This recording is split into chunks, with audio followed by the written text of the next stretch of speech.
since boxing supposedly has the older demographic, and the old dudes, they don't know how to steal the signal. But in UFC, all these young guys, these tech-savvy guys, but they still do million-plus pay-per-views. So pay-per-view is not dead. You need to know how to sell it. Well, you referred to music and how Spotify and everything beat up piracy there. Do you think if you have the right matchups and you promote it right, people won't want to steal it and they'll want to watch it on the big screen and in good quality, and they'll be compelled to? I think you cannot avoid that. There's always signals will be stolen, but you know, if you have to make it compelling enough, and that people want to watch it on the big screen and watch it at home, and not like invite, like it used to be, do a party, invite friends and have a barbecue, and then what, you want to have 20 people sitting around the little iPhone, you know, and watching the fight? No, you're not going to do that. What fighters do you think are under the PBC banner right now that you could see emerging as pay-per-view stars in the next year or two? Well, you know, I think after a performance like tonight, Charlo, I think, and you know, he sort of like you heard the arena, they all booed him. He has like a bit the bad boy image, and as we've seen, I mean, coming back to UFC again with Conor McGregor, you know, you don't have to only have the good boy. Sometimes, you know, people like to cheer against the bad boy as well. So somebody like that in big matchups, I think he can definitely become a pay-per-view attraction. You know, I think Deontay Wilder, the heavyweight champion, I believe that he is the best heavyweight champion, and he needs to have these opportunities to go into those big fights against the Anthony Joshuas. I think if he goes in against Anthony Joshua, he would win. So I think he is one. A guy which is not under the PBC banner, but who is a fighter which, you know, I'm fortunate to promote his next fight, is Mikey Garcia. I think Mikey Garcia has a tremendous upside. I think he can really be the next pay-per-view star. Bilingual, exciting.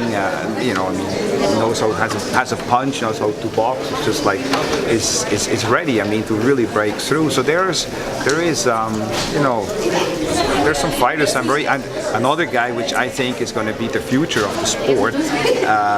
Is Errol Spence, you know, so and what we need to do is we need to put these kind of fights together, because you see with Charlo, J-Rock, that's a dangerous fight, and if you have two undefeated guys in the prime of their career going at it, one guy is coming out as the big potential star, which he sort of like was before, but tonight he really proved himself in a way, you know, you can prove yourself when you challenge yourself against the best, and J-Rock didn't really, I mean, so he got stopped, okay, but he's a young guy, it's a learning experience for him, and I think, you know, anybody's going to want to see him again, and he'll have another night, and that's why it's so important to have the best fight the best, and then nobody will lose. Joshua and Wilder could that be a super fight, depending on what happens? If Joshua, let's say, goes and beats Klitschko, and Wilder does his thing, you know, and then imagine that, I mean, this truly will be two young guys, two Olympians,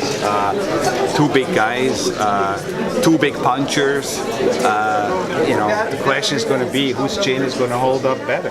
I mean, that's going to be like a massive global promotion for the true heavyweight championship of the world. So they are those kind of fights. Because that could be a pay-per-view, like million plus deal, right? Yeah, absolutely. Richard, first, congratulations on a tremendous first show back. Thank you. Good to see you. What was it like kind of being in the promoters? Always great to see you, Mike. Happy holidays. All the best. See you soon. What was it like being back in the promoters suit again?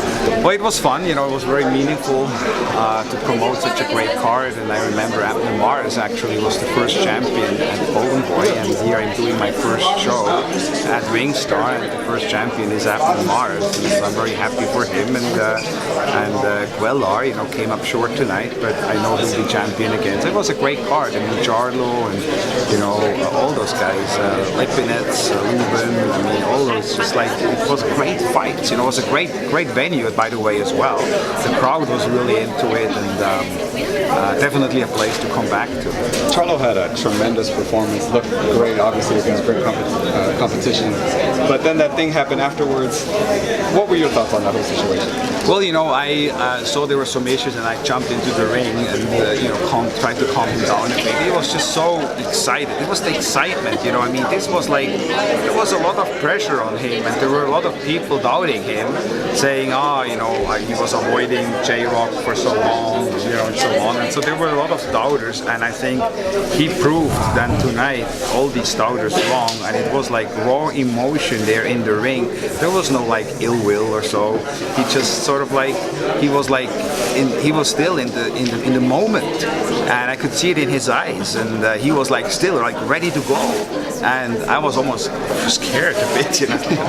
But no, we calmed him down, and he was okay. So it was just emotions, you know, which after a victory like that on that kind of stage against another undefeated fighter, we sort of like have to understand. And then obviously the crowd started booing, you know, so he has the bad boy image, but you know, the bad boy image sells as well. Look at Conor McGregor, look at Floyd Mayweather. Richard, congratulations on a fantastic card for your debut of RIngstar Promotions. Now that all that is said and done, how good are you feeling of putting on such a phenomenal card? Oh, I'm very happy. I really couldn't have worked out better. The crowd was entertained. I think those, actually next to me was a couple sitting, which was the first fight. Steven Espinosa invited me to fight with them for the first ever fight, and they said, well, we are fans.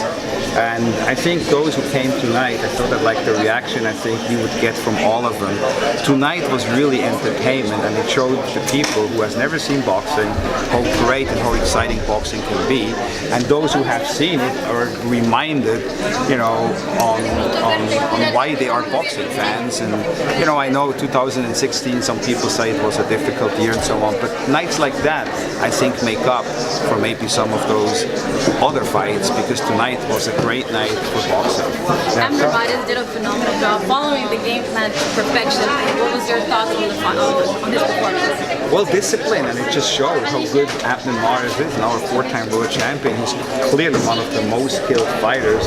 Sometimes, you know, there were some flashes where I felt he was going to get carried away and almost too brave for his own good. But you know, he really stuck by the game plan and fought a very, very disciplined fight, which he needed to. He knew he had to, because Cuellar is a very strong guy, and one punch can change the game. You had the Balderas brothers here at ringside, you know, prospects signed to you guys. What did you tell them afterwards, or kind of during, just kind of seeing the moment of the big fight and kind of letting them know this is going to be you one day? Well, they were very excited, and they really liked it here, and they told me, well, what, you know, can I fight tomorrow? They're like ready. They loved the venue, they liked the atmosphere, and I think they were very impressed. And they met many of those champions which were here this weekend. They met them as well, so they're just happy, and great young kids, and Monday it will be them.